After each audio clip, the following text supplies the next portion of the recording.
오늘 두 군데 본문에서 이제 복음에 대한 이야기를 읽었습니다. 이들이 마가와 누가가 전한 그 복음과 그리고 로마서에서 이야기했던 그 복음이 다른 내용일까요? 같은 내용일까요? 네, 같은 복음이죠. 이 복음이 달라질 수 없잖아요. 그래서 오늘 우리가 할 건 뭐냐면 그동안 이제 로마서 1장에서 16장까지 이제 한 장씩 한 장씩 이렇게 해왔기 때문에 그 내용이 이렇게 산발적으로 우리 안에 정리가 잘 안 돼 있을 것 같아요. 그래서 오늘은 바울이 전한 복음이라는 제목을 가지고 로마서 전체를 아까 그 복음서와 연결해서 정리하고 또 그 복음에 대한 이해를 새롭게 하는 그런 시간을 가지도록 하겠습니다. 로마서 1장부터 한번 오늘 16장까지 쭉 나가자는 거잖아요. 그래서 여러분 긴장이 되시죠? 생각보다 빨리 끝날 수도 있습니다. 먼저 그 1장 1절에서 17절까지를 보면 그 바울이 전한 복음이 이제 개론적으로 이렇게 제시되고 있습니다. 그래서 로마서에서 말하는 복음을 이해할 때 로마서 1장 1절 17절을 빼놓고 뒤에 나오는 이신칭의만으로 복음을 이해하면 안 됩니다. 1장에서 말하는 이 복음의 내용이 무엇인지를 정확하게 알아야 뒷부분에 나오는 믿음으로 의롭다함을 받는다는 것이 어떤 의미인지가 이제 드러나게 되는 것입니다. 그래서 한번 보겠습니다. 1장 1절에서 보면은 예수 그리스도의 종 바울은 사도로 부르심을 받아 하나님의 복음을 위하여 택정함을 입었으니, 하나님의 복음을 위하여. 그리고 이 복음은 2절을 같이 한번 읽어보겠습니다. 시작. 이 복음은 하나님이 선지자들을 통하여 그의 아들에 관하여 성경에 미리 약속하신 것이라 그랬어요. 그러니까 우리 아까 마가복음에서 봤잖아요. 때가 찼고 하나님의 나라가 가까웠다 그랬잖아요. 그 때가 찼다는 말이 뭐냐 하면 하나님의 약속이 이루어지는 때, 하나님의 약속이 드디어 이루어졌다는 것입니다. 그러니까 마가복음에서도 복음을 이야기할 때 구약에 있었던 구약의 그 선지자들이 약속했던, 선지자들을 통해 하나님이 약속하셨던 어떤 것, 그것이 성취되었다는 걸 말하는 거잖아요. 로마서도 마찬가지로 그 복음이라는 것이 선지자들에게 증언을 받을 것이다, 선지자들이 확증했던 것이다 라고 이야기하고 있습니다. 그래서 이 복음은 선지자를 통해서 하나님이 약속하신 그 어떤 것입니다. 그게 뭐겠습니까? 때가 찼고 하나님의 나라가 가까웠으니 이 복음을 믿으라는 것입니다. 하나님의 약속이 뭡니까? 하나님의 나라를 이루겠다는 것입니다. 하나님의 약속은 하나님의 나라를 이루겠다는 것인데, 그 약속이 이제 내가 예수를 보냄으로, 그리스도 예수를 세상에 보내서 그를 진정한 왕으로 세우고 그 왕이 하나님의 나라를 세우게 함으로 하나님의 약속이 이루어진다는 것입니다. 그것이 복음이라는 것이죠. 그래서 복음이란, 여러분 이게 한 줄로 정리해서 누구한테 가르치기 어렵잖아요. 그죠? 네, 제가 불러드릴 테니까 잘 적고 헷갈리지 마시기 바랍니다. 복음이란 하나님이 약속하신 하나님의 나라를 세우기 위해 메시아 예수가 세상에 오셨다는 기쁜 소식. 그러니까 어떤 거, 복음이 뭡니까? 하나님이 뭘 약속하셨어요? 선지자들 통해 뭘 약속하셨어요? 하나님 나라를 약속하셨어요. 하나님의 공의, 하나님의 정의, 하나님의 사랑, 그리고 하나님의 평화가 이루어지는, 정말 모든 인류가 갈망하고 고대하고 기다려왔던 그 하나님의 나라를 약속하셨는데, 드디어 그리스도 예수께서 오셔서 그 나라를 실현하게 되었다는 기쁜 소식. 왕이 오셨습니다. 그가 하나님의 나라를 세우실 것입니다. 이것이 바울이 전하고자 했던 복음의 내용이라는 것입니다. 그래서 하나님이 하신 일이 무엇이냐 하면, 하나님은 예수님을 부활케 하심으로 그가 하나님의 아들이라는 표현은 즉 하나님의 왕위, 그 왕위를 계승할 왕으로 보내셨다는 것입니다. 그것을 입증하셨다는 것이죠. 하나님은 예수님을 부활케 하셔서 그가 진정한 하나님의 아들이요 하나님을 대신해 세상을 다스리실 왕이시라는 사실을 입증해 보여주셨습니다. 그래서 하나님의 나라는 예수를 진정으로 왕으로 믿고 순종하는 사람들의 공동체를 통해 세상에 세워질 것입니다. 그리스도가 진짜 왕이다. 믿어 순종케 하려 합니다. 뭘 믿어서? 예수가 왕이신 것을 믿을 때 뭐가 됩니까? 순종이 되잖아요. 하나님 아들, 그가 진정한 왕이시기 때문에 믿어 순종케 하기 위해 내가 이 복음을 전한다 그랬거든요. 그렇죠? 그래서 하나님께서 하나님 나라를 세우시기 위해서 왕을 보내셨고 그 왕에게 순종하는 하나님의 백성들을 일으키심으로 온 세상을 변화시키는 것이 하나님의 계획이라는 것입니다. 하나님의 나라가 예수를 진정으로 왕으로 믿고 순종하는 사람들의 공동체를 통해 세상 속에 세워질 것입니다. 그래서 성경에 예언된 하나님 나라는 하나님만을 예배하는 나라요, 하나님의 정의를 실현하는 나라이며 진정한 평화가 구현되는 나라입니다. 그리고 하나님의 헤세드적 사랑으로 서로를 뜨겁게 사랑하는 나라가 하나님의 나라입니다. 이런 나라를 세우기 위해서 수많은 왕들과 정치가들 그리고 철학자들이 율법을 세우고 법을 제정하고 수많은 노력들을 기울였지만 모든 세상 제국들은 정의를 실현하는데 실패하고 말았습니다.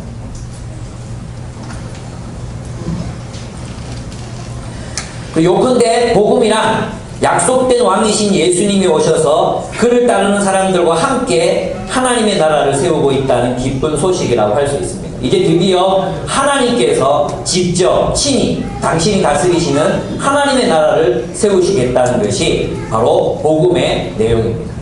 우리는 이 복음을 믿고 있는 것입니다. 이 복음을 믿는 것입니다.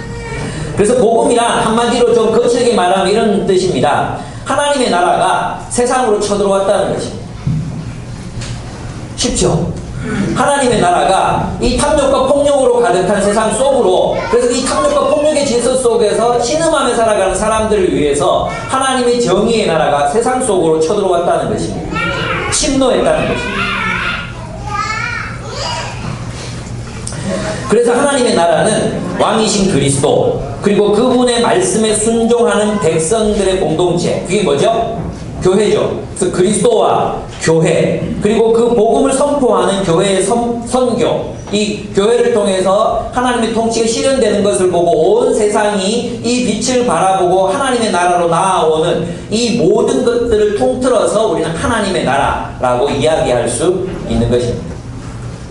그래서 하나님 나라에 포함되는 것은 왕이신 그리스도와 그분에게 순종하는 공동체와 그 공동체가 세상 속에서 행하는 사역인 선교, 그 선교가 모두 포함되어서 이 하나님의 나라라고 이야기할 수 있습니다.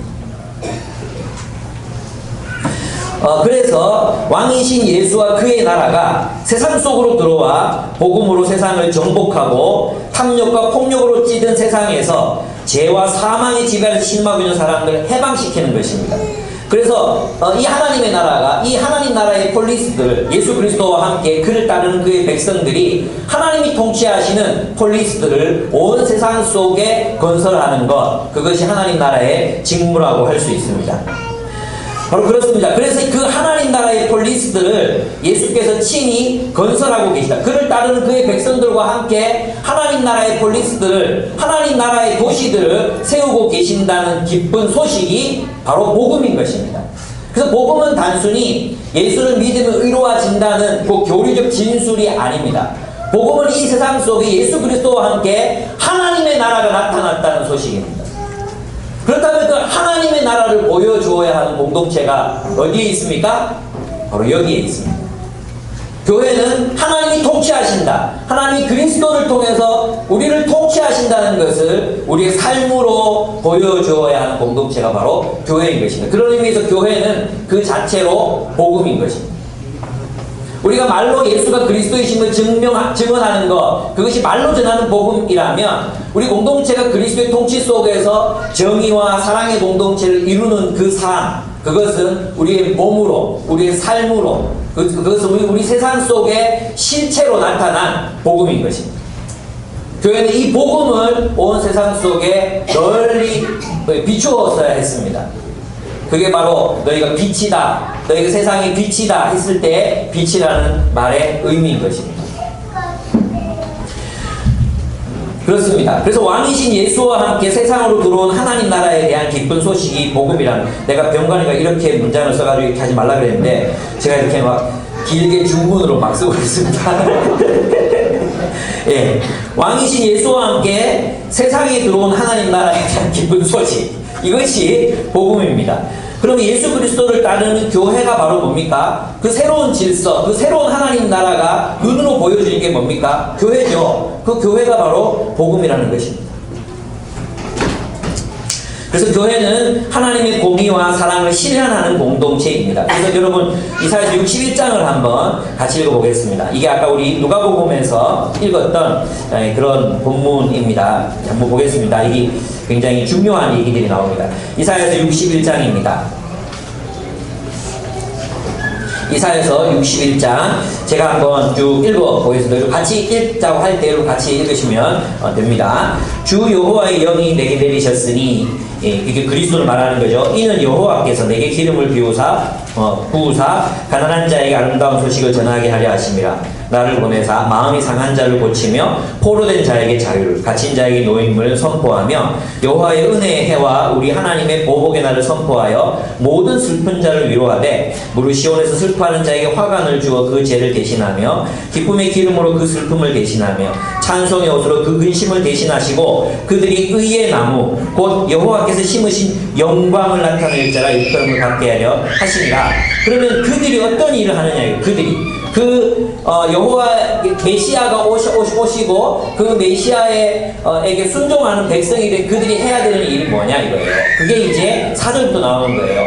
메시아의 백성들이 하는 일이 무엇인가 한번 보겠습니다.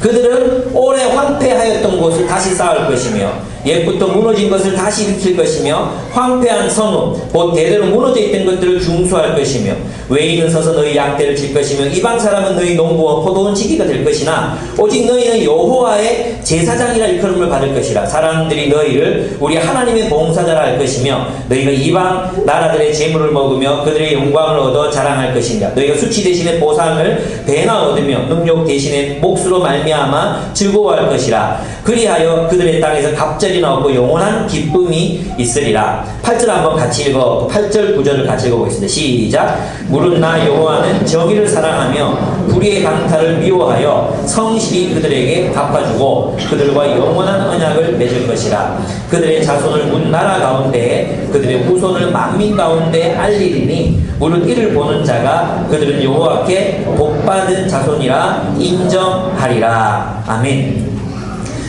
지금 예수님께서 누가복음에서 메시아가 왔다, 내가 바로 메시아다 라고 선포하시면서 읽으셨던 본문이 바로 이 본문입니다. 그러면 메시아가 오심과 함께 메시아를 따르는 사람들의 사명이 그 뒤에 나타나 있죠. 그게 뭡니까? 황폐한 세상을 일으키는 것입니다. 황폐한 세상을 일으키는, 어떻게 일으킵니까? 우리가 하나님의 정의와 공의를 실현하는, 하나님의 통치를 실현하는 나라가 되므로, 공동체가 되므로 하나님 나라가 세상 속에서 세워지는 것입니다. 그렇게 될 때 어떻게 한다 그랬어요? 모든 사람들이 이 나라를 바라보고 예루살렘의 빛, 예루살렘의 영광, 이 영광을 바라보고 주님께로 나아온다는 것입니다. 그래서 이 이사야 61장은 엄밀하게 말하면 이런 뜻입니다. 메시아가 오셔서 이스라엘, 지금 포로로 잡혀가 있는, 바벨론 땅으로 포로로 잡혀가 있는 그 이스라엘을 포로된 상태에서 구출하신다는 거예요. 이걸 이제 우리 신약의 용어로 말하면 죄와 사망의 지배 아래 놓여있는 우리를 주님께서 구출하신다는 것입니다. 구출하시면 끝입니까? 구원받으면 끝입니까? 우리 죄가 용서받고 형벌을 면하면 끝입니까? 그게 아니라 그 예수 그리스도와 함께 황폐한 도시를 일으키는 일, 이 땅에 하나님의 정의와 공의가 실현되는 나라를 세우는 일, 그 일로 주님이 우리를 부르신다는 것입니다. 이 도시는, 그래서 메시아는 그들과 함께 새로운 성읍, 즉 새로운 도시를 건설하십니다. 무너진 곳에 하나님의 새로운 도시들을 건설하십니다. 바벨론 땅에 새로운 도시를 건설하시고 로마 땅에 초대교회 그리스도인들을 통해서 새로운 도시를 건설하십니다. 우리 한국 땅에 이 무너지고 고통 가득한 이 세상 속에 하나님이 새로운 도시를 건설하십니다. 예수 그리스도를 따르는 자들과 함께 정의의 성읍, 정의로운 도시를 건설하고 계시는 것입니다. 이 도시에는 이방인들도 함께 시민이 됩니다. 이게 로마서입니다. 이방인들도 함께 이 도시에 시민이 되어서 포도원 지기가 되고 양을 치는 사람들로 소속됩니다. 그들이 건설하는 도시는 공의로 세워지는 도시입니다. 그들의 공의는 세상의 빛과 횃불같이 나타나 비친다고 말하고 있습니다. 62장 1절을 보십시오. 나는 시온의 의가 빛같이 예루살렘의 구원이 횃불같이 나타나도록 시온을 위하여 잠잠하지 아니하며 예루살렘을 위하여 쉬지 않을 것인즉 이방 나라들이 내 공의를 왕이 내 영광을 볼 것이요 너는 여호와의 입으로 정하신 새 이름으로 일컬음이 될 것이며 너는 또 여호와의 손에 아름다운 관 내 하나님의 손에 왕관이 될 것입니다. 그랬잖아요. 제 대신 화관을 내게 주셨다 했죠. 제 대신 화관을 내게. 그건 우리 그냥 죄 용서 받았다는 뜻이 아니라 우리 하나님을 따른 하나님의 백성들의 공동체가 정의롭고 공의로운 공동체가 되므로 온 세상 사람들에게 칭찬받고 빛으로 드러나는 것을 의미하는 것입니다.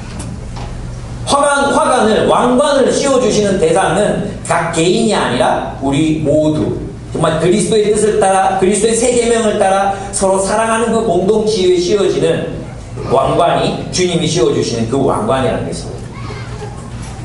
그리고 우리 찬양할 때도 그 찬양이 어디서 나왔는지 문맥을 따라 찬양해야 돼요. 괜찮습니다. 그렇게 안 하셔도 찬양하면 돼요. 세상 나라의 왕들이 그들의 공의를 보고 그 나라로 들어옵니다. 계시록 21장 23절에서 27절을 보면 세상의 모든 왕들이 자신의 그 영광을 가지고 이 나라로 들어오게 된다고 이야기했습니다. 이것이 바울이 전한 복음인 것입니다. 복음은 하나님 나라가 예수 그리스도로부터 출현했다는 것입니다. 그를 따르는 백성들과 함께 세상의 새로운 도시가 건설되고 있다는 기쁜 소식이 바로 복음인 것입니다. 아멘? 예. 미심쩍습니까? 오늘 제가 읽어드렸던 본문을 집에 돌아가셔서 깊이 묵상해 보십시오. 복음이 무엇입니까? 우리는 복음이라는 걸 믿음으로 그냥 의롭다함을 받았다. 믿음으로 그냥 이제는 내가 죄인이 아니다. 더 이상 형벌 받지 않는다. 그런 것으로만 생각하고 있습니다. 또 예수 믿으면 잘 산다. 예수 믿으면 복 받는다.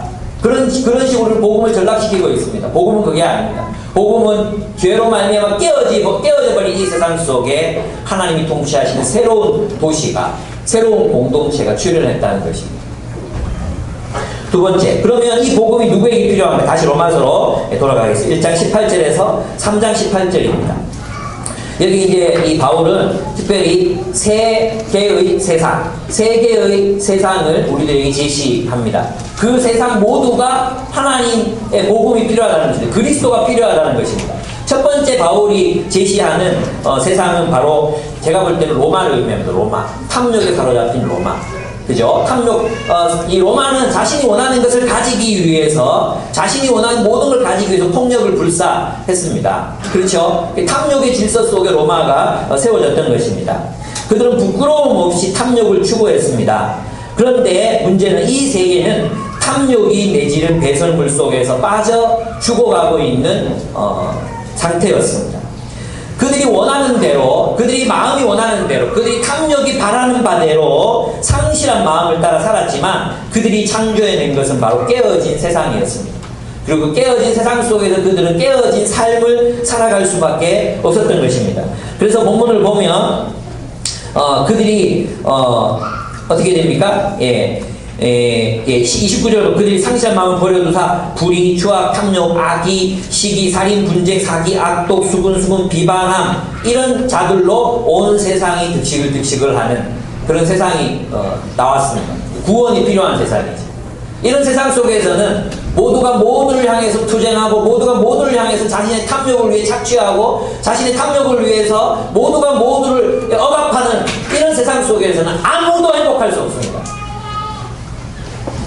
아무도 행복할 수 없습니다. 이 세상은 철저하게 그리스도의 구원이 필요한 세상인 것이죠. 두 번째 세상은 지식인들의 세상입니다. 제가 볼 때 이것은 그리스인들을 말합니다. 그래서 뒤에 보면은 헬라인들이라고 얘기하거든요. 10절에 보시면은 먼저는 유대인에게 그리고 헬라인에게라 이렇게 말하고 있어요. 그리스 사람들은 철학을 추구했습니다. 플라톤, 아리스토텔레스 다 그리스 사람들입니다. 그들은 자기 나름의 무엇이 옳고 그름을 알고 있었던 사람들이었습니다. 근데 그들이 알고 있었던 그것으로 정의로운 나라를 세웠습니까? 그들이 알고 있는 그것으로 사람들을 행복하게 만들었습니까? 못했습니다. 왜 그랬습니까? 그것을 실현할 능력이 없었기 때문입니다. 그렇지 않습니까? 그럼 플라톤의 국가로 우리 간사들하고 같이 읽으면서 느낀 게 있었는데 야 정말 이대로 살면 큰일 나겠다. 이런 국가를 누가 만든다면 우리는 싫다 이런 얘기하면서 동시에 플라톤이 그 자신의 정치 철학을 실험해 보려고 하다가 실패했다. 실패할 수밖에 없습니다. 그들이 무엇이 옳고 그른지 알지만 그것을 따라서 살아갈 수가 없기 때문이에요. 그래서 있잖아요. 지식은 우리를 구원할 수 없어요. 지식은 우리를 구원할 수 없습니다.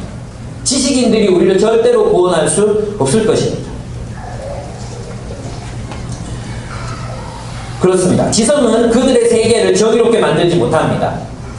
지성은 그들의 살아가는 세상을 정의롭게 만드는 일에 있어서 무능합니다. 철저하게 무능합니다. 율법은 어떻습니까? 이걸 다른 말로 하면 오늘날의 종교들이라고도 얘기할 수 있을 것입니다. 종교가 세상을 구원할 수 있겠습니까? 종교도 똑같습니다. 그들이 율법을 알지만 율법을 행할 능력이 없습니다. 남들에게는 무엇이 선하다고 가르치지만 그 선하다고 가르친 것을 따라 살지 않는 것입니다. 그래서 모든 인류는 죄 아래 놓였습니다. 모든 인류는 죄 아래 놓여서 그 죄의 배설물 속에서 모두가 빠져 죽어가고 있는 중이라는 것이 바울의 선언입니다. 그리스도 없는 세상, 하나님 없는 세상을 향해서 바울은 사망 선고를 내리고 있는 것입니다. 세상은 그리스도를 필요로 합니다. 오직 그리스도만이 우리를 구원하실 수 있습니다. 그렇습니다. 그래서 이제 3장 19절에서 4장 25절을 보면은 그러면 누가 하나님의 백성이 될 것인가? 누가 하나님의 백성이 되어서 하나님의 정의를 실현하는 백성이 될 것인가? 누가 이 복음을 따라 예수 그리스도와 함께 세상을 고쳐나갈 수 있는 그런 세상이 될 것인가? 누가 될 것인가? 율법 아래서 안 된다는 것입니다. 지식인들도 못한다는 것입니다. 탐욕을 따라 살면 더 안 된다는 거예요. 근데 우리는 그렇게 생각합니다. 우리의 탐욕이 채워지면 행복해질 거라고 생각합니다. 그게 자본주의 아닙니까? 우리의 탐욕이 채워지면 행복해질 거라고 자본주의는 말합니다. 우리의 욕망이 채워지면 행복해질 거다. 근데 우리도 그 생각에 세뇌되어 있습니다. 그렇지 않습니까? 포기하십시오. 예. 여러분의 욕망이 채워진다고 우리 인생이 행복해지지 않습니다. 무엇이 옳고 그른지 안다고 해서 우리 그렇게 살 수 있는 것도 아닙니다. 여러분의 종교가 여러분을 구원할 수 있는 것도 아닙니다. 오직 그리스도, 우리의 구원은 예수 그리스도에게로부터 옵니다. 우리의 구원은 우리 자신으로부터 나오는 것이 아닙니다. 구원은 그리스도, 우리 세상 바깥에 계시는 그리스도에게로부터 온다는 것입니다. 그래서 요구되는 것이 믿음입니다. 그리스도를 신뢰하라는 것입니다. 믿음으로 구원받습니다. 믿음으로 의롭다함을 받습니다. 그러면 믿음으로 의롭다함을 받는다는 게 도대체 뭐냐 이거예요. 이제 3장 19절, 4장 25절을 보면은 믿음으로 의롭게 된다는 뜻이 뭐냐 하면 내가 너희를 의롭게 한다. 너희에게 의의 옷을 입힌다. 이것은 뭐냐 하면 너희를 다시 하나님의 백성으로 회복시킨다는 뜻이에요. 제 말을 잘 이해하셔야 됩니다. 칭의한다는 것은 우리를 의롭다 하신다. 의롭다 여기신다는 것은 우리를 포로로 잡혀가 있었던 그 이스라엘 백성들 그들을 다시 의롭게 하셔서 하나님의 백성으로 삼으신다는 뜻입니다. 그래서 우리가 의롭게 된다는 건 하나님과 올바른 관계 속에 들어간다는 뜻입니다. 하나님과 올바른 관계 속에 들어간다. 하나님의 백성, 나는 내 하나님이 되고 너는 내 백성이 될 것이라 이 관계를 수립하는 것이 칭의입니다. 칭의. 그래서 우리는 믿음으로 하나님 앞에 의롭다함을 얻습니다. 하나님의 백성이 됩니다. 하나님이 율법 외에 하나님의 의를 나타내셨는데 이 의가 뭐냐 하면 이 율법으로 그들을 하나님의 백성 되게 하셨잖아요. 근데 다른 의라는 건 뭐냐 하면 믿음으로 하나님 백성 되게 하셨다는 거죠. 믿음으로 하나님이 우리를 하나님의 백성 되게 하신다는 것입니다. 그래서 하나님의 의는 이런 것입니다. 하나님의 의는 인류를 죄와 사망의 지배에서부터 벗어나게 하시고자 하시는 하나님의 신실하심을 말합니다. 미안합니다. 하나님의 의는 뭐냐 하면 우리를 구원하시고자 하시는 하나님의 신실하심을 말하는 거예요. 하나님이 우리를 구원하신다는 것은 이 죄와 사망의 지배 아래 놓여있는 수많은 사람들을 구원하셔서 하나님의 뜻대로 회복시키시고 하나님의 나라를 세상에 세우시는 것을 하나님이 끝까지 신실하게 그 일을 행하신다는 것이 하나님의 의입니다. 의리. 결코 포기하지 않는다 이거예요. 하나님이 신실하시니 우리를 구원한다 이거예요. 하나님 백성들을 놓치지 않고 끝까지 붙잡으시고 그들을 통해 당신의 계획을 완성한다. 이것이 하나님의 의입니다. 의. 하나님 의 그러면 우리는 하나님의 어떤 의, 올바름을 생각하잖아요. 근데 여기서 말하는 하나님의 의는 그게 아니라 하나님의 그 신실하심, 그것을 의미하는 것입니다.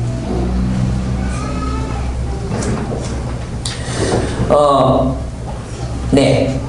그래서 하나님의 의는 이것이 하나님의 의는 메시아를 통해 하나님의 나라를 세우신다는 하나님의 의지, 그것이 이제 믿음을 통해 완성이 되는 것입니다. 세상을 회복시키겠다는 하나님의 언약을 지키시는 하나님의 그 신실하심입니다. 그래서 하나님의 의는 어떻게 하셨냐? 우리가 하나님 백성으로 회복시키시기 위해서 어떻게 하셨냐? 자기의 아들을 화목제물로 드리게 하셨어요. 여러분, 우리를 하나님이 하나님의 백성 되게 하시기 위해서 예수 자기 아들을, 죄 없는 아들을 화목제물로 우리의 대속제물로 드리시게 합니다.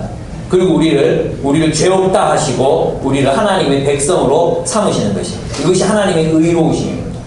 하나님의 의로우심, 하나님 우리를 포기하지 않으시는 것은 하나님이 우리의 죄를 용서하셔서 죄의 포로 상태에 사로잡혀서 신음하고 고생하고 있는 우리를 다시 하나님의 백성으로 불러들이시는 것입니다. 무엇 때문에 가능해졌습니까? 예수 그리스도의 십자가의 죽으심을 통해, 그분의 대속적 죽음을 통해 우리는 하나님의 백성이 될 수 있습니다.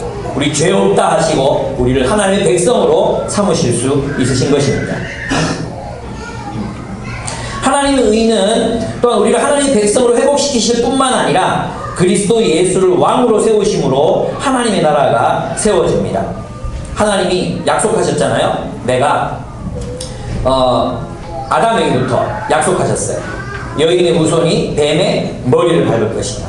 하나님 약속하셨어요. 모세에게 또 뭐라고 약속하셨습니까? 아브라함에도 약속하셨습니다. 내가 너의 후손으로 하여금 여호와의 의와 공의를 행하는 백성이 되게 하겠다. 하나님 나라 세우겠다는 약속입니다. 그죠? 아브라함 죽을 때 또 이삭에게 나타나신다. 너희는 생육하고 번성하라. 땅에 충만하라. 그리고 하나님이 이 로마서에서 말하면 이 세상의 상속자가 되게 하겠다. 다시 말하면 하나님의 나라를 너를 통해 세우겠다. 야곱에게 나타나십니다. 또 야곱에게 내가 너를 통해 하나님 나라를 세우겠다. 요셉에게 나타나십니다. 생육하고 번성하라. 내가 너를 통해 하나님 나라를 세우겠다 약속하십니다. 나중에 누구에게 나타나십니까? 모세에게 나타나십니다. 그리고 모세에게 뭐라고 말씀하십니까? 먼 후일 하나님이 나와 같은 지도자를 너희에게 세울 것이다. 너희는 그의 말을 들으라. 하나님이 메시아를 보내시겠다고 약속하십니다. 하나님께서 메시아를 보내시겠다고 다니엘서, 예레미야서, 에스겔서 수많은 성경들에서 하나님이 메시아를 보내시고 하나님의 나라를 이루시겠다고, 하나님의 정의와 공의의 통치를 실현하시겠다고 거듭 반복해서 말씀하셨습니다. 신실하신 하나님께서 계속 약속하셨습니다. 그리고 우리가 아는 1세기에 예수 그리스도를 보내셨습니다.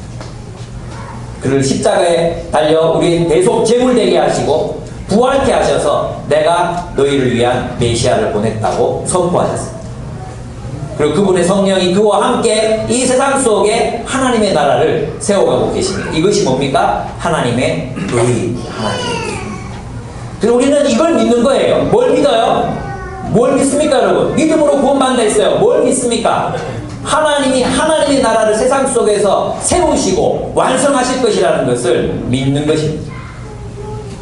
이 믿음, 우리는 그래서 그리스도를 믿습니다. 예수를 믿습니다. 믿는 게 뭡니까? 그분이 약속하신 것을 이루실 것이라는 것을 믿는 것입니다. 무엇을 약속하셨습니까? 하나님 나라가 시작되고 하나님 나라가 완성될 거라는 것을 약속하셨습니다. 그 약속을 믿는 것입니다. 주님이 이루십니다. 우리에게는 의가 없습니다. 그러나 주님께서, 그리스도께서 이 일을 성취하실 것입니다 라고 믿는 것입니다. 이 믿음이 우리를 구원하는 것입니다. 그래서 우리는 무엇을 신뢰하는가? 믿음이 무엇인가? 바울이 이렇게 말합니다. 첫째는 다윗의 이야기랍니다. 다윗의 이야기. 4장 10절 정도부터 한번 보겠습니다. 6절부터 보겠습니다. 그 믿음으로 우리 얻게 되는 게 뭐냐? 그 믿음이 무엇인가 하면 6절 보시면 일한 것이 없이 하나님께 의로 여기심을 받는 사람의 복에 대하여 다윗이 말한 바 불법이 사함을 받고 죄가 가려짐을 받는 사람은 복이 있고 주께서 그 죄를 인정하지 않을 사람은 복이 있도다. 우리 죄를 인정하지 않으시고 우리를 뭘로 삼으셨다는 거예요? 칭히 하나님의 백성을 삼으셨다는 거예요. 다윗이 죄가 있음에도 불구하고 하나님 백성 될 수 있었던 것은 그가 하나님을 신뢰했기 때문이라는 것입니다. 그래서 있잖아요. 믿음이 뭐냐 하면 하나님의 자비를 신뢰하는 것입니다. 그리스도를 통해서 우리의 죄가 용서받았으며 앞으로도 용서받을 수 있을 것임을 신뢰하는 것입니다. 우리의 믿음은, 그래서 이제 여러분 기독교인들 중에도 착한 사람이 하나님 나라 간다고, 착한 사람이 천국에 들어간다고 자꾸 얘기하는, 그거 완전 이제 아니죠. 예, 하나님의 나라는 예수 그리스도를 믿는 사람이 들어가는 것입니다. 뭘 믿습니까? 주님이 내 죄의 문제를 해결하셨다는 것을 믿는 것입니다. 주님이 나의 죄의 문제를 해결하셨다는 것을 믿는 것. 하나님의 자비를 신뢰하는 것. 그것이 믿음입니다. 두 번째 믿음은 하나님의 약속을 신뢰하는 4장 12절, 13절 한번 같이 읽어보겠습니다.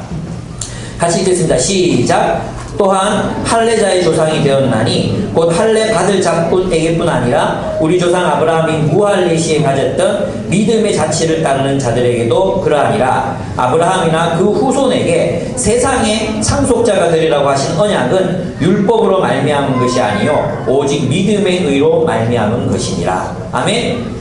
하나님이 아브라함에 나타나셔서 네가 생육하고 번성하라. 그리고 내가 너의 후손을 하늘의 별과 같이 땅의 티끌처럼 많아지게 할 것이다. 그리고 그 후손이 하는 일이 뭐냐 하면 여호와의 정의와 공의를 실현하는 백성이 될 것이다. 너는 이 나라를 유업으로 받게 된다. 이 하나님의 나라를 유업으로 받게 된다. 이게 상속자가 된다는 말의 의미예요. 그러니까 아브라함이 믿었던 건 무엇입니까? 아브라함이 믿었던 것은 죽어서 천당 가는 걸 믿은 게 아니에요, 여러분. 아브라함이 믿었던 것은 하나님이 자신을 통해서 하나님의 나라를 실현하실 것이라는 것을 믿었다는 것입니다. 하나님이 이 약속을 지키실 것이다. 여호와의 정의와 공의가 실현되는 나라를 세상 속에 세우실 것을 믿었다는 것입니다. 이 믿음이 우리를 구원합니다. 이 믿음이 또 이후에 수많은 앞으로 이어질 역사 속에서 수많은 사람들이 예수 그리스도를 통해서 여호와의 의와 공의를 행하는 나라가 될 것을, 커다란 무리가 흰옷을 입고 주님을 찬양하게 될 것을 믿는 믿음, 하나님의 나라가 승리한다는 것을 믿는 그 믿음, 그 믿음이 우리를 구원하는 것입니다. 우리를 의롭다, 하나님 백성 되게 하는 거예요. 여러분, 아브라함은 율법이 있기 전에 하나님 백성이 됐어요. 나는 내 하나님이 되고 너는 내 백성이 됐다. 언제 됐습니까? 율법이 있기 전에. 믿음으로 그 믿음을 의로 여기셨다. 그 믿음을 뭘로 보셨습니까? 넌 내 백성이다. 넌 내 백성이다 라고 여기셨다는 것입니다. 무엇을 통해서? 믿음을. 여러분 생각해 보세요. 여호와는 지금 아무도 믿는 사람이 없어요. 세상 사람들 중에 아무도 여호와를 믿는 사람이 없어요. 아브라함만 믿고 있는 아브라함만. 근데 아브라함이 뭘 믿었다는 거예요? 예, 그렇습니다. 당신께서 하나님의 나라를 세우실 것입니다. 당신이 그 일을 행하실 수 있는 분임을 저는 믿습니다. 그 신뢰 때문에 그는 여호와를 따라 나섰던 거예요. 갈대아 우르에서 광야로, 가나안 땅으로. 그게 믿음. 그래서 믿음이란 하나님의 자비를 신뢰해서 그분의 자비 때문에 내가 하나님 백성이 되고, 두 번째는 하나님의 약속, 하나님 나라를 이루실 것이라는, 세상의 상속자가 되게 하실 것이라는 그 약속을 믿음으로 우리 하나님 백성이 됩니다. 세 번째, 우리는 하나님 능력을 신뢰합니다. 4장 21절 한번 보겠습니다. 4장 21절 같이 한번 읽겠습니다. 시작. 약속하신 그것을 또한 능히 이루실 줄을 확신하였으니. 뭘 믿었다는? 하나님의 능력을 믿어서. 어떤 능력입니까? 예, 자신을 통해 하나님의 나라가 이루어질 것을 믿었다는 것입니다. 이 믿음이 우리를 구원하는 거예요. 이 믿음이 우리를 하나님 백성 되게 합니다. 여러분 믿습니까? 여러분 가끔씩 그런 생각 안 듭니까? 하나님 나라가 어디 있습니까? 이 교회가 너무 약하지 않습니까? 세상 속에 수많은 교회들이 있는데 정말 하나님의 이 놀라운 하나님의 공의를 실현하는, 그 공의를 따라 살아가는 교회가 세상에 어디 있습니까? 저도 그런 마음이 들 때가 있거든요. 그게 뭐예요? 불신앙이죠. 신앙은 무엇입니까? 신앙은 하나님이 하나님의 뜻을 이루실 것이라는 것을 믿는 것입니다. 여러분, 우리가 이 악이 지배하는 이 세상 속에서, 악이 승리해 버릴 것만 같은 세상 속에서 우리가 믿음을 가진다는 것은 하나님이 살아계시고 하나님이 정의를 이루기 위해서 우리와 함께 일하고 계시고 하나님께서 그 승리를 향해 달려가고 계시다는 사실을 신뢰하는 것입니다. 이 믿음이 있는 사람들은 믿음으로 하나님께서 그 나라를 세워가는 이 일에 동참하는 거죠. 그래서 믿음에는 헌신이 포함되어 있어요.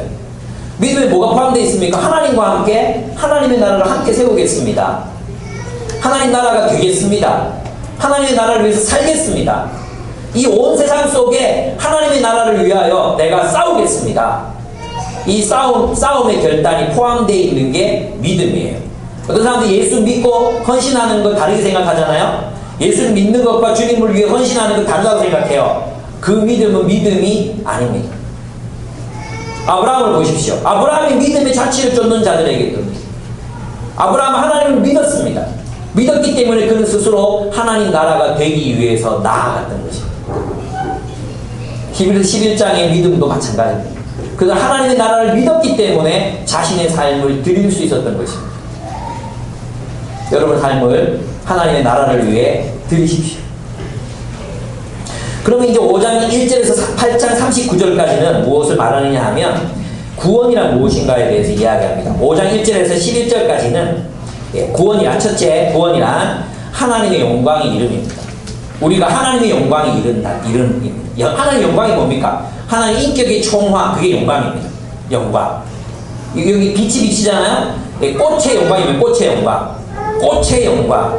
장미의 영광이 뭡니까? 가시입니까? 장미의 영광은 이 장미꽃이 진짜 있잖아요. 최선을 다해서 완성된 형태로 쫙 펼쳐졌어요. 네? 날카로운 가시와 함께 쫙 이게 장미의 영광이에요. 장미의 영광. 유복의 영광. 하나님 말씀을 탁 전할 때 나의 영광이 쫙 비치고 있잖아요. 네. 이게 영광이에요. 하나님의 영광이 뭐냐? 하나님의 그 인격의 총화가 사람들 앞에, 온 우주 앞에 쫙 이게 영광이에요. 그러면 우리의 목표는 뭐냐? 우리의 구원은 뭐냐 하면 그 영광이 나의 영광이에요. 하나님의 그 인격의 총화가 내 안에서 성령을 통하여 이루어지는 것입니다. 그게 구원입니다. 그래서 구원은 우리의 인격이 예수 그리스도를 닮아서 예수 그리스도 누굽니까? 그분의 영광이 뭐로 나타났습니까? 그 하나님의 영광, 그게 뭡니까? 예? 하나님의 영광이 어디에 비쳤습니까? 십자가예요. 하나님의 영광이 그 빛을 찬란하게 비친 곳은 저 산 꼭대기도 아니고 성전 꼭대기도 아니고 궁궐도 아닙니다. 하나님의 영광이 찬란하게 비친 그곳은 십자가였습니다. 죄인들을 위하여 죽으신 십자가에 흘러내린 사랑, 그 사랑이 하나님의 영광이었습니다. 그래서 우리 십자가에 달린 그리스도를 보고 하나님의 영광을 봅니다. 보라, 저는 하나님의 아들이옵니다. 여러분이 그래서 하나님의 영광으로 가득한 존재가 된다는 것은 그리스도의 십자가의 사랑으로 충만한 존재가 된다는 것입니다. 그것이 구원입니다.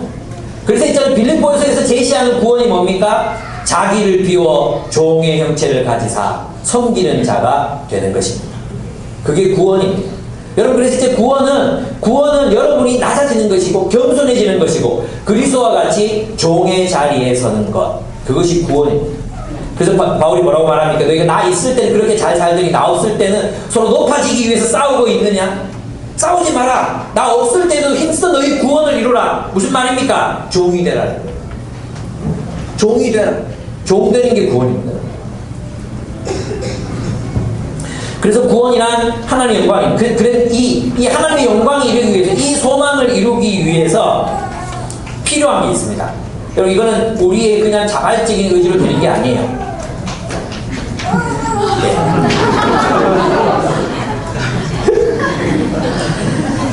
네, 우리 좀 지루해질 찰나에 또 이렇게 웃길 수 있는 얘기 고맙다.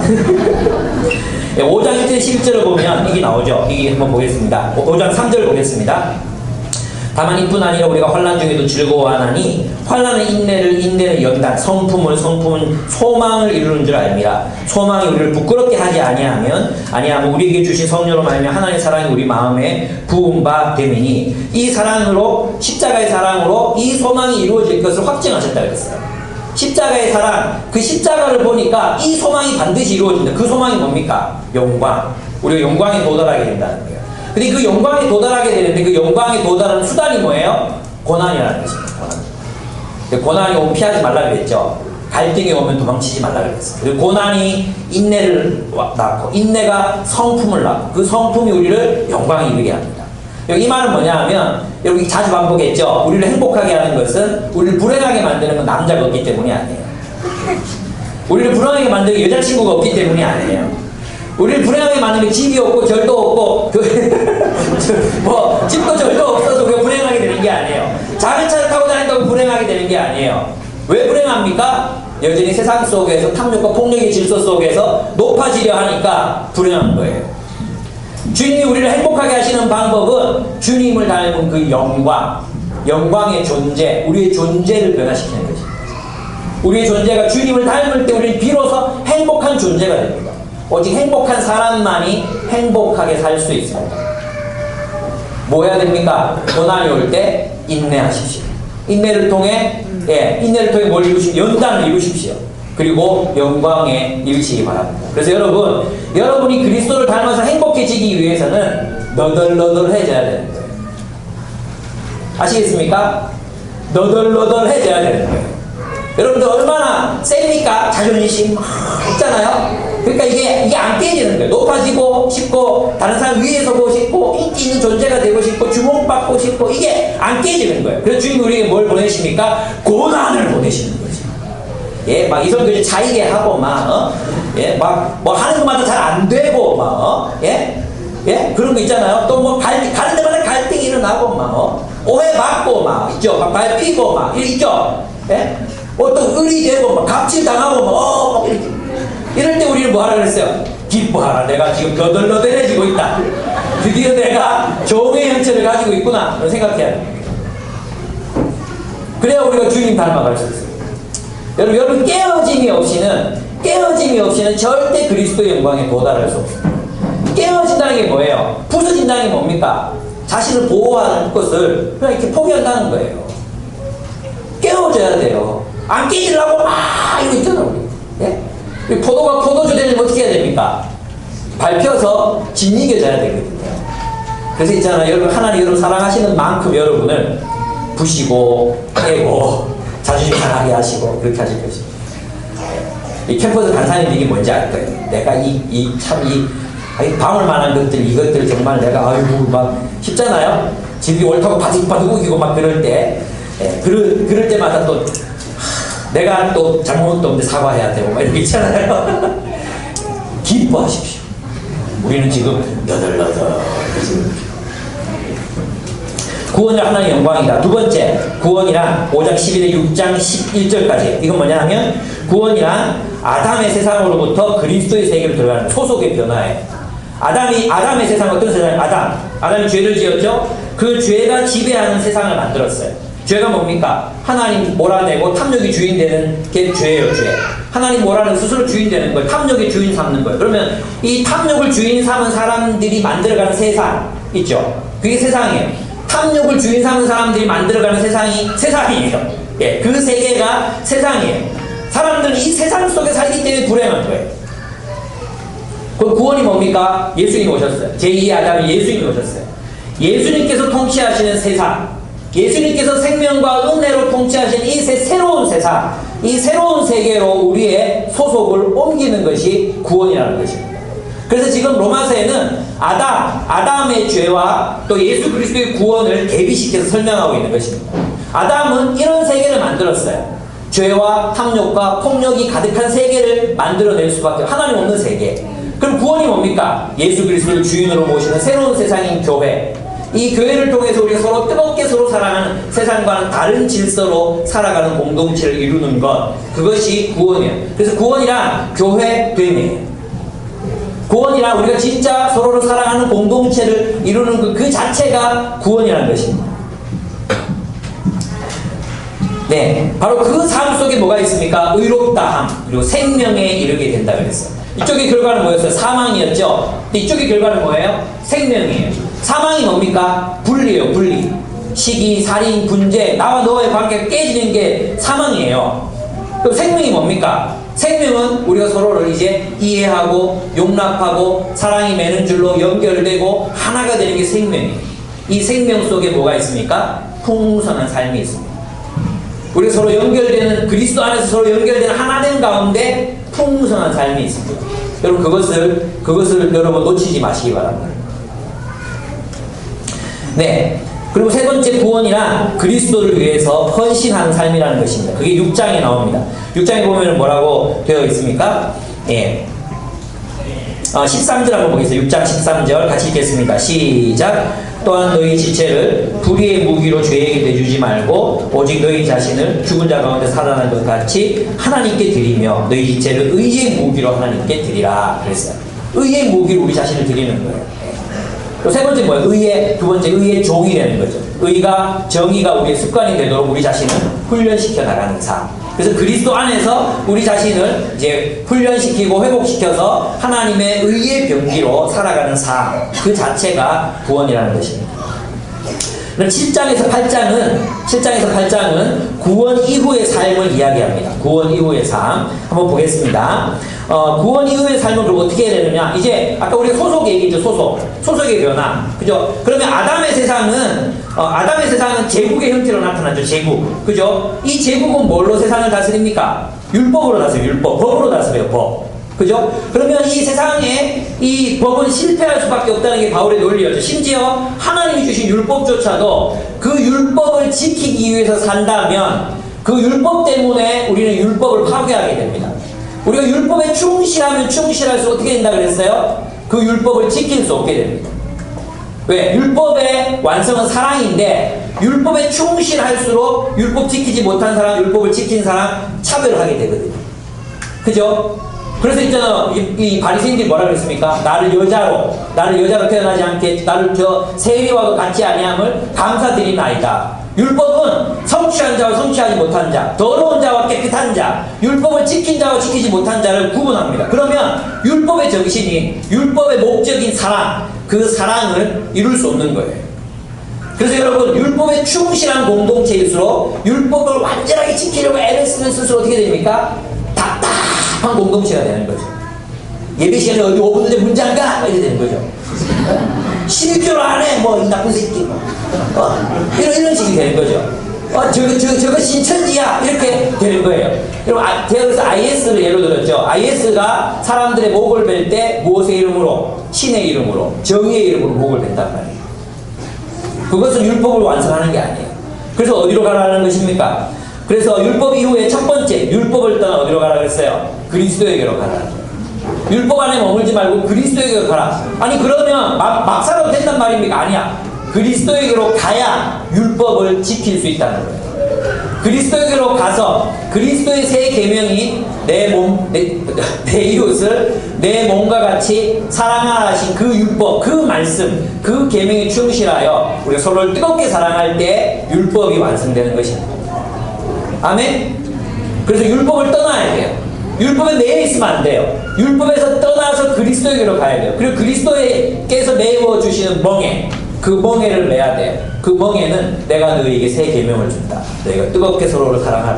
내가 너희를 사랑했지. 내가 십자가에서 너희 대신 죽었다. 너희도 서로를 위해서 목숨을 내놓는 것이 마땅하다.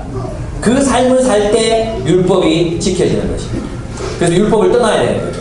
그렇죠? 여러분이 법의 세계를 떠나서 그리스도에게로 가야 합니다. 촛불을 꺼라. 태양이 떴다. 그리스도에게로 가서 배우고 그분에게 순종하십시오. 두 번째 뭡니까? 육신을 떠나 성령에게로 가라. 이게 더 이상 너희의 탐욕을 따라 살지 말라는 거예요. 육신이 뭡니까? 세상에서 형성된 우리의 습관이에요. 육신은 세상에서 형성된 우리의 가치관, 습관, 삶의 방식이에요. 그걸 떠나야 돼요. 세상을 떠나야 돼요. 내 마음대로 하면 안 돼, 이제. 그래서 여러분이 있잖아요. 아무 생각 없이 그냥 저절로 하게 되는 모든 행위 다 육신의 행위예요.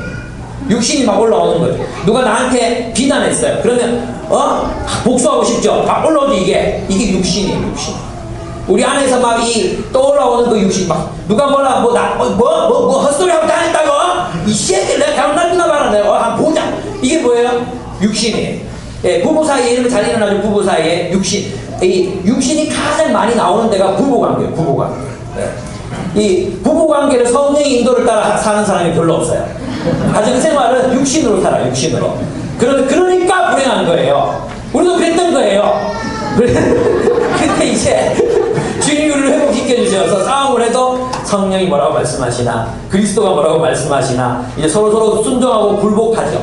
그래서 이제 행복해지잖아요. 우리 나이 50이 넘어가고 하는데 신혼 때보다 더 행복해요. 이건 진짜예요. 지혜리 왜 웃는데? 진짜인데 이거 살아봐라 그렇게 쉬운가?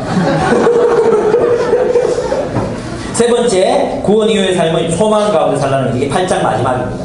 소망 가운데 살라. 하나님이 이 부패한 세상을 회복시키실 것이다.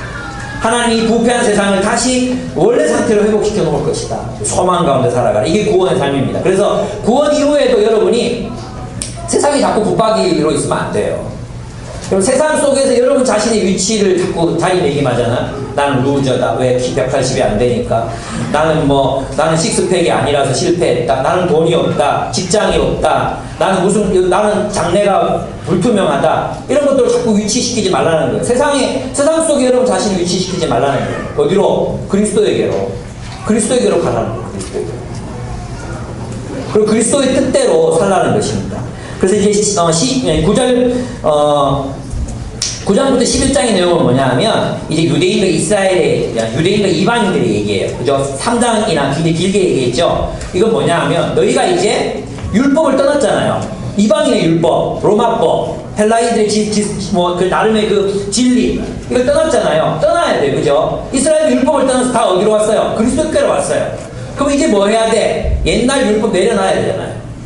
옛날 율법 다 내려놓고, 이스라엘 율법 내려놓고, 로마인들 율법 내려놓고, 누구 안에서 하나가 돼야 돼? 그리스도 안에서 하나가 돼야 돼. 근데 아직도 너희가 민족적 정체성, 율법을 따라야 된다, 율법을 지켜 너희가 하나님 백성이 된다, 혹은, 아니다, 뭐 이거 다 필요 없다, 이런 식으로 싸우지 말라는 거. 뭐 하라는 것입니까? 그리스도 안에서 하나가 되라. 그리스도 안에서 유대인이나 율법이나 하나가 되라. 이 말은 한국 사람이 일본 사람이나 그리스도 안에서 하나가 될 수 있다는 것입니다. 재벌이나 막노동자나 그리스도 안에서 하나가 될 수 있다는 것입니다. 요새 난리죠. 혐오범죄, 여성 혐오범죄 이래서 막 난리 났잖아요. 그죠? 남자와 여자가 그리스도 안에서 어떻다는 것입니까? 하나가 될 수 있다는 것입니다. 그래서 로마서 마지막 장에 가면 여성들의 지도자로 일했던 여성들의 이름이 막 나타납니다. 심지어 남자 이름 앞에 막 붙습니다. 심지어 여성을 사도로도 여깁니다. 이러한 일들이 새로운 질서 속에서 일어나야 되는 거예요. 그래서 있잖아요. 우리가 옛 질서를 고집하면 안 되는 거죠. 내가 속해 있었던 옛 세상의 그 질서를 가지고 교회가 될 수 없다는 것입니다. 하나님 백성이 될 수 없다는 것입니다. 이제 우리는 완전히 새로운 윤리, 그리스도 안에서 우리가 살아가야 한다는 것입니다. 이게 말로는 여러분에게 말씀드렸는데, 실제적으로 여러분이 이제 이걸 적용하려면 고민을 많이 해야 됩니다.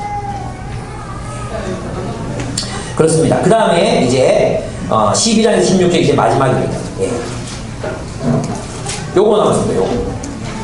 요거 나왔습니다. 짧죠? 얘기하겠습니다. 10가지입니다. 10가지. 그리스도인이라면 이렇게 살아라. 불러드릴게요. 그냥 불러드릴 테니까. 저도 이제 끝내야 돼요. 죽어요. 첫째, 그러니까 이제 그리스도 안에 있으니까 어떻게 하냐면 1절과 12장 1절 2절은 뭐냐 하면, 마음을 새롭게 함으로 하나님 뜻을 분별해라. 여러분, 이게 진짜 중요한 순서라 그랬죠. 하나님의 뜻을 깨달아서 마음이 새로워지는 게 아니고요, 마음이 새로워져야 하나님 뜻을 깨달아요. 여러분의 마음이 안 바뀌면 성경을 안만 읽어도 있잖아요. 그래, 복 받는다, 이렇게 될 거예요.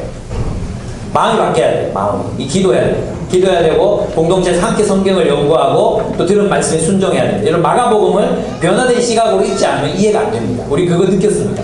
야, 이 도대체 이게 이해가 안 된다. 근데 여러분의 마음이 변해야, 마음이 새롭게 돼야 말씀이 이해됩니다. 하나님 뜻이 이해되기 시작합니다. 그리고 두 번째, 그래서 마음을 새롭게 하면 하나님 뜻을 분별해서 살아야 됩니다. 예. 그래서 책도 읽어야 되고, 또 함께 성경을 읽고 연구하고 나눠야 됩니다. PBS 싫어하는 사람들 있잖아요. 예. PBS 사랑하세요, 이제. PBS 사랑해야 됩니다. 피보세가 아닙니다. 피같이 여기고 사랑해야 됩니다. 여러분, 뜨겁게 PBS 사랑하십시오. 꼭 뭐 안 적어도 됩니다. 여러분, 묵상을 3시간 하면 됩니다. 묵상을. 네? 그래서 읽고 오지 말고, 묵상을 3시간 하시면 되잖아요. 꼭꼭 적을 필요 있습니까? 여러분, 또 막 안 적을라요. 적을 때 묵상이 잘 됩니다. 두 번째, 너희는 그리스도의 몸이다. 서로 섬기라는 것입니다. 12장 3절에서 8절입니다. 우리 서로의 지체라는 것입니다. 이 말은 뭡니까? 너희 서로의 지체다. 몸이다. 국가라는 것입니다. 국가. 그리스도의 몸이다. 이 말은 뭐냐 하면, 로마 제국을 대체하는 그리스도의 새로운 나라다. 이런 뜻입니다. 우리는 새로운 나라입니다. 이 새로운 나라의 특징은 한 몸인 것처럼 서로를 사랑합니다. 여러분이 가지고 있는 각기 다른 은사들을 가지고 이제 누군가를 섬겨야 합니다. 사랑해야 합니다.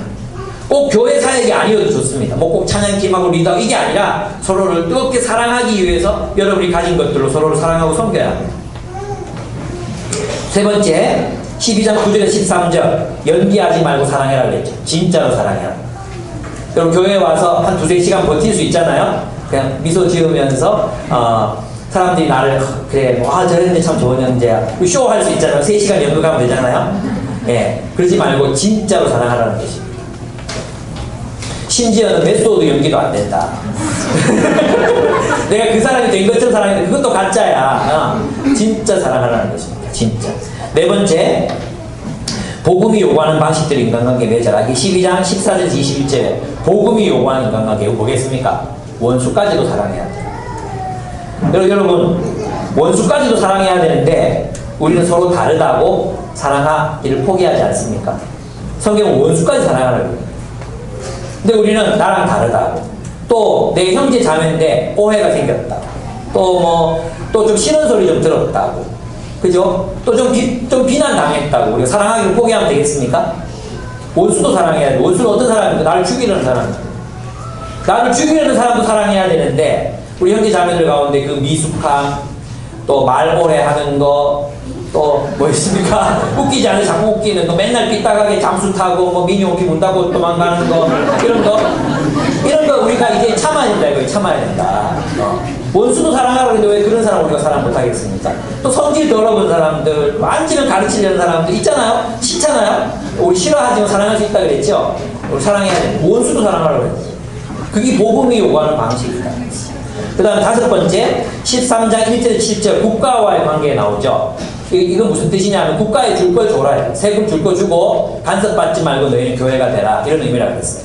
예, 그것도 그 부분 궁금하신 분들은 유튜브에 우리 아버님께서 사명감을 가지시고 이제 유튜브에 제가 설교한 걸 올리십니다. 예, 그거 한번 들어보시기 바랍니다. 네. 그 다음에 13장 8절에서 14절 무슨 뜻입니까? 사랑하라. 빚진 자처럼 사랑. 사랑이 빚지지 말라. 사랑은 빚지지 말라. 이 말은 뭐냐면 빚진 자처럼 영원히 사랑하라는 뜻입니다. 또 나옵니다. 14장 1절에서 15장 13절 여기서는 고기 먹어야 되냐 말아야 되냐 이런 얘기합니다. 그런 이건 무슨 뜻입니까?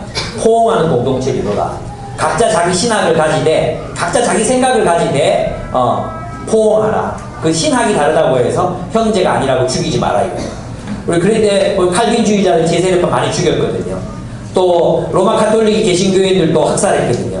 그런 식으로 하지 말라는 것이. 신학이 다르냐? 그러면 포옹해라. 그 다름을 그냥 인정하고 받으라 하는 것입니다. 예. 그 다음에 여덟 번째 15장 14절 21절은 바울이 자신의 얘기를 하면서 복음의 제사장이 되라는 것입니다. 복음의 제사장. 복음의 제사장이 된다는 게 뭐예요? 이방인들을 제물로 하나님께 드리기를 원한다고 했잖아요. 복음 전하라는 말입니다.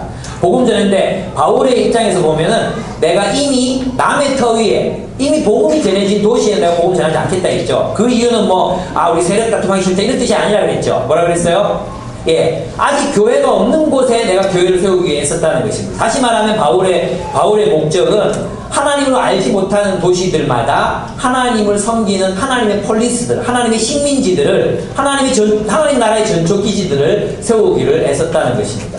이것이 우리의 사명입니다. 우리의 사명은 선교적입니다. 선교는 하나님 알지 못하는 곳에 하나님 나라를 세우는 것입니다. 이것이 우리가 복음을 전하는 이유입니다. 그 다음에 아홉 번째 15장 22절에 33절이에요. 요건 대학부에서 아마 안 했는데 스페인으로 가기 위해서 이제 바울이 잠시 로마에 들릴 것입니다. 그때 후원금을 내놔라는 뜻입니다. 선교를 위해 협력하라는 거죠. 그래서 여러분 우리도 선교를 위해서 협력해야 합니다. 여러분 그 선교금 작정해 놓고 55만 원 작정되어 있는데 20 몇만 원 정도밖에 안 들어와서 선교사님들의 그 선교비가 깎였습니다.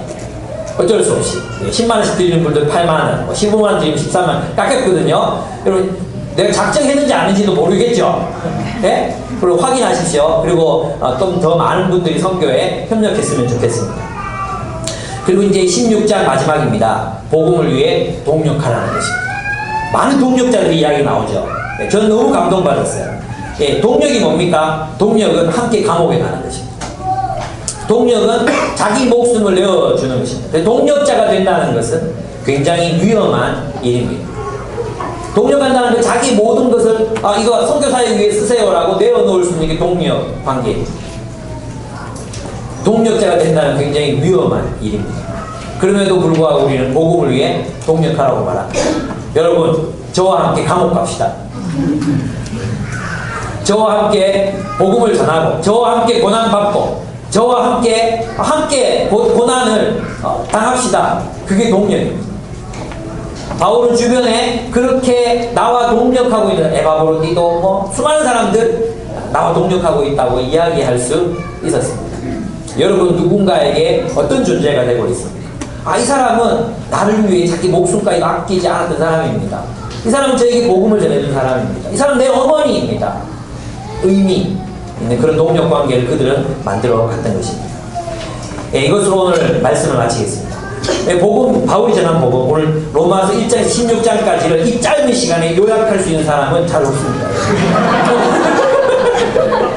오늘 하나님의 복음이 무엇인지에 대해서 우리가 함께 배우고 함께 보았습니다.